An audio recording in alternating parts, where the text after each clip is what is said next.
What's going on, guys? My name's JD, you're watching Stance Junky, and today I'm going to be getting into wrapping the gauge cluster of my speedometer and tachometer, so stick around.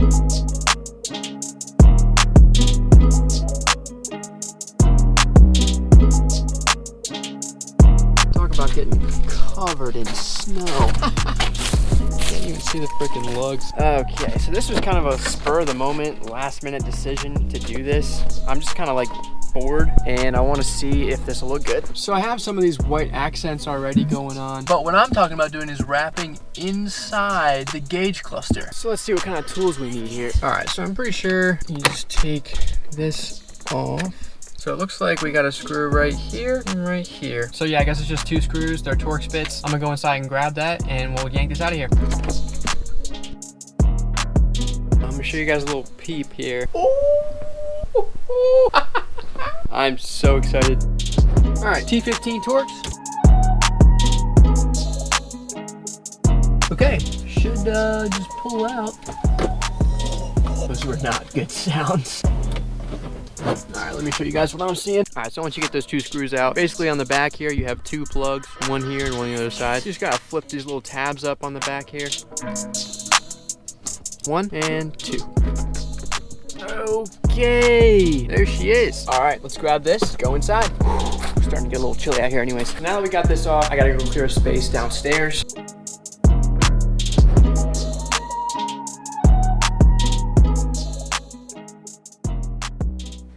Cluster, hair dryer, wrap, razor blades. So first things first, I really don't even know if this is possible yet. So let's take this apart. I'm hoping we can wrap the face, but we'll have to see. Forgot to press record, so that's awesome. Oh well, now I'm gonna see if we can separate this clear piece from the back of this to wrap the inside of this. Hopefully it's doable. I'm beginning to wonder though. All right, so here's the deal. This clear plastic is glued onto this frame. I'd have to put it in the oven to get this off of here.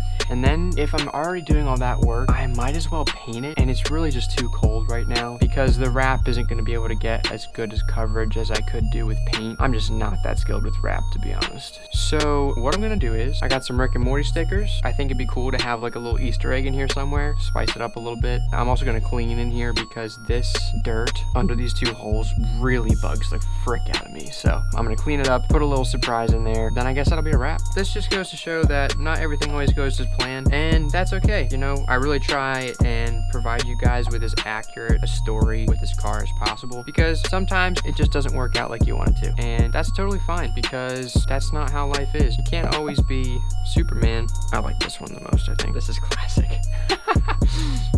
Give the video a like if you like Rick and Morty. I mean, I know this video sucks, but Rick and Morty don't suck. Rick and Morty are freaking sick. Ugh. All right, I think I'm gonna put it right in the corner right here. Rick, you're going too fast. Rick, slow down. It's subtle. I like it. So this was a really experimental video. I'm happy with the end result all in all, but I guess that's just what happens when I don't plan a video out. I just want to pump something out for you guys because I don't post very often and I love interacting with you guys. So throw a comment down there, tell me what you think. Maybe we can do something more exciting with this in the future, but as of right now, it's just too cold. I got a lot of exciting stuff planned, guys. I'm stoked. I am stoked. I'm gonna run put this back on the car. I'm not gonna film it because it's 2 screws. Have a great night, guys. Don't forget to subscribe. Peace out.